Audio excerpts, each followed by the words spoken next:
சா கீர்த்தனா என்னும் நான்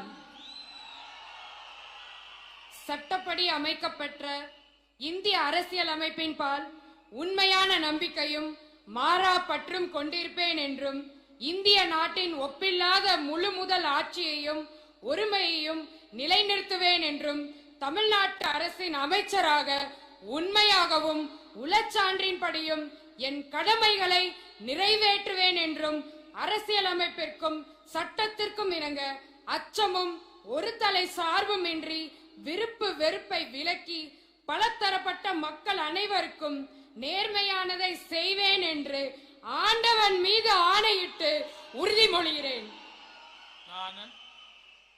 நான் சா கீர்த்தனா என்னும் நான் தமிழ்நாட்டு அரசின் அமைச்சர் என்ற முறையில் எனது கவனத்துக்குள்ளாவதும் தெரிய வருவதுமான எந்த பொருளையும் அமைச்சரின் கடமைகளை உரியவாறு நிறைவேற்ற தேவையான அளவுக்கன்றி ஒருவரிடமோ பலரிடமோ நேர்முகமாகவோ மறைமுகமாகவோ அறிவிக்கவோ வெளிப்படுத்தவோ மாட்டேன் என்று ஆண்டவன் மீது ஆணையிட்டு உறுதிமொழிகிறேன். தமிழ் வாழ்க.